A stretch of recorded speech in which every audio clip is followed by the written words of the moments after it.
कितने बम धम, अरे सोच के देखो, कांग्रेस के समय में अगर 10 बम फटते थे तो मोदी के राज में तो कम से कम 50 फटने चाहिए। आतंकवादियों के टारगेट पे है मोदी। तो जैसे जैसे 2024 नजदीक आएगा, इस देश पे थ्रेट्स बढ़ते रहेंगे। कहीं किसी देश में हिजाब का आंदोलन छिड़ जाता है, मुस्लिम देश में हिजाब जलने लग जाते हैं, मुस्लिम देश में लड़कियां अपने बुर्के उतार के फेंकती है, अपने हिजाब उतार के फेंकती है।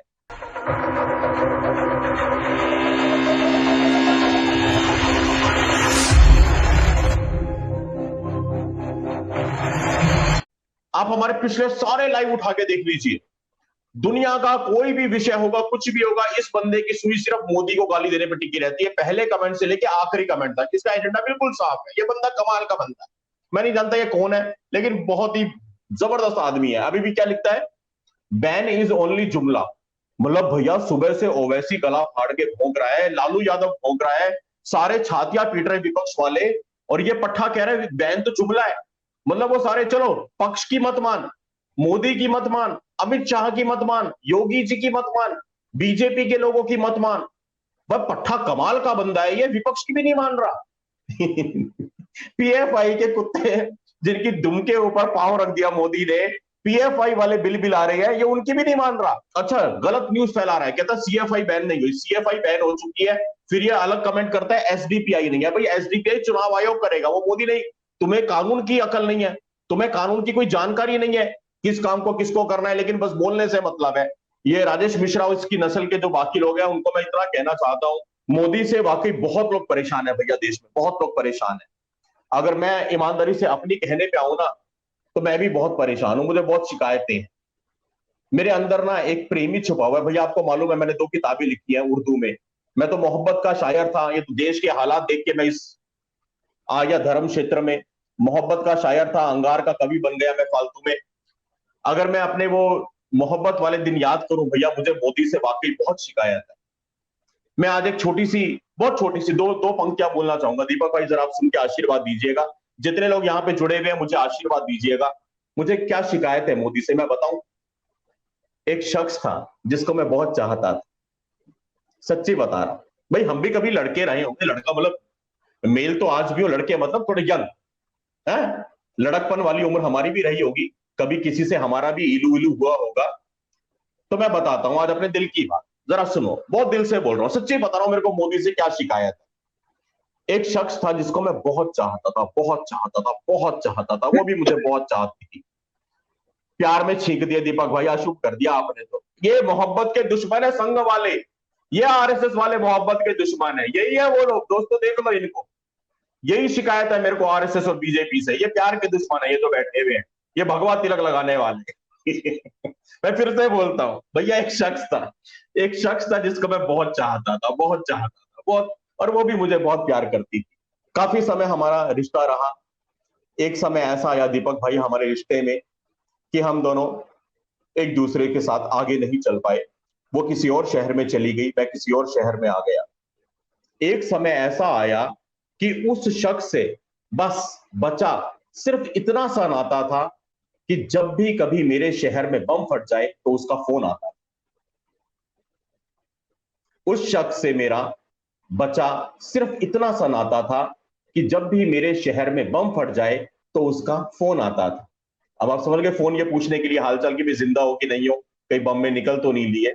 उस शख्स से इतना सा नाता था, जब भी कभी बम फट जाए तो उसका फोन आता था। पर अब 2014 से बम भी नहीं फटते हैं, इस मुए मोदी के राज में ऐसे दिन कटते हैं।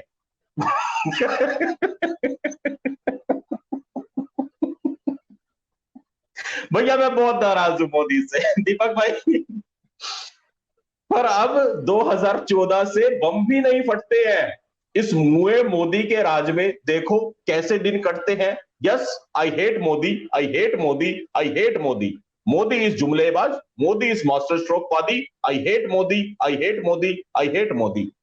यूपीए के समय, कांग्रेस के समय दिल्ली में फट गए, अहमदाबाद में फट गए हैं, हैदराबाद में फट गए, अक्षरधाम में फट गए, रोज कहीं ना कहीं बम फटते थे, तो उसका फोन तो आता था, थोड़ा मन लगा रहता था। अब तो भैया 8 साल हो गए उसकी आवाज नहीं सुन पाया हूं मैं। वाकई ये मोदी बहुत निकोड़ा, मोदी बहुत सालिम, बहुत ही गंदा आदमी है। राजेश मिश्रा, तुम्हारे लिए सिर्फ इतना कहूंगा, मोदी से ना, वो लोग मोदी का खिलाफत कर रहे हैं, मोदी का विरोध वो लोग कर रहे हैं, एक जिनकी कटी हुई है, दूसरी जिनकी फटी हुई है, और तीसरी जिनकी हटी हुई है। अब तुम्हारी कटी हुई है, तुम्हारी फटी हुई है, या तुम्हारी हटी हुई है, ये फैसला तुम कर लो। कोई विषय पे लाइव हो रहा है, उस विषय पे बात करो यार। मतलब हर वक्त मोदी विरोध, मोदी विरोध, मोदी विरोध। अब मैं ये लॉजिक दूं कि यार मेरी गर्लफ्रेंड का फोन नहीं आया 8 साल से क्योंकि बम धमाके नहीं हो रहे, ये प्रधानमंत्री बेकार है, तो लोग मेरे को जूते मारेंगे, जूते। तुम्हारे पे भी ऐसे ही हंसते हैं लोग। मोदी विरोध करना है, तर्कों पे करो, आलोचना करो, सकारात्मक क्रिटिसिज्म करो, लेकिन ये थोड़ी हाय मोदी, हाय मोदी, हाय मोदी, अच्छा नहीं लगता। पढ़े लिखे घर के हो, अगर बाकी राजेश मिश्रा हो तो मिश्राओं वाला काम करो, ऐसा काम मत करो कि किसी और का मिश्रण लगे, है ना। ये बात समझ लेना राजेश मिश्रा, इतना काफी है आज।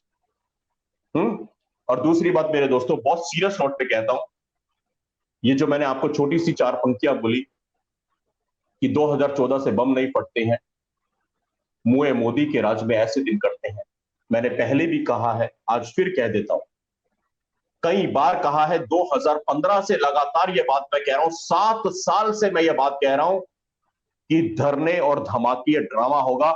जब मोदी किसी भी तरह नहीं हटेगा, जब मोदी जी किसी भी तरह नहीं हटेंगे विपक्ष से, मोदी जी की लोकप्रियता कम नहीं होगी, मोदी जी पीएम पद के उम्मीदवार बनते रहेंगे, तो सिर्फ और सिर्फ एक ही तरीका होगा मोदी को हटवाने का। इस देश में अस्थिरता पैदा करो, धरने दे दे के करो या धमाके करो। आप लोगों को नहीं पता, मैं क्यों कहता हूं बार बार, हमें पता होता है।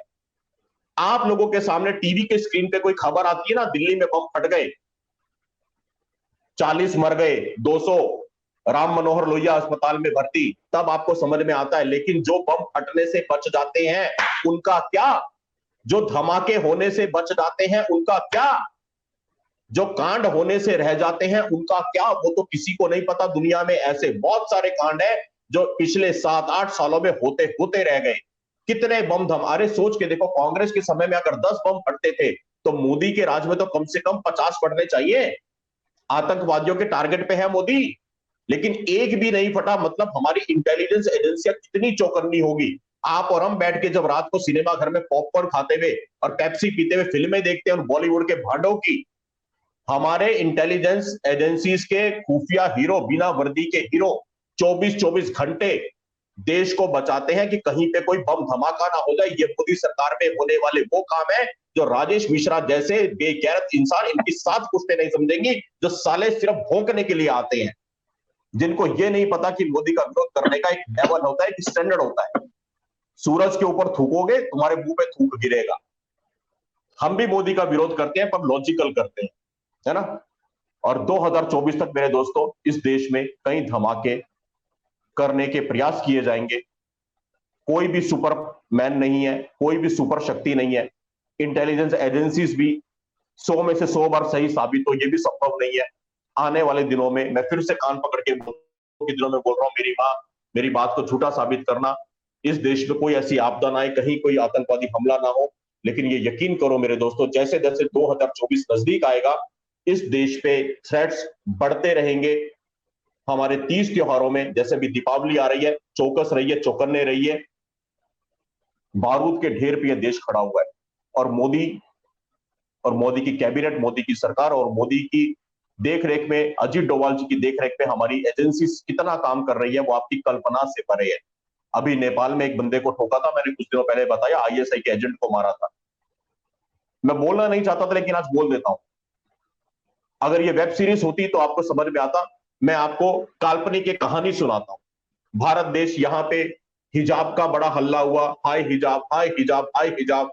बात हाई कोर्ट में गई, एक फैसला आया, दूसरा पक्ष उसको सुप्रीम कोर्ट में ले गया। अब सुप्रीम कोर्ट में हिजाब पे सुनवाई चल रही है। समझ के देखो, सुप्रीम कोर्ट में हिजाब पे सुनवाई चल रही है।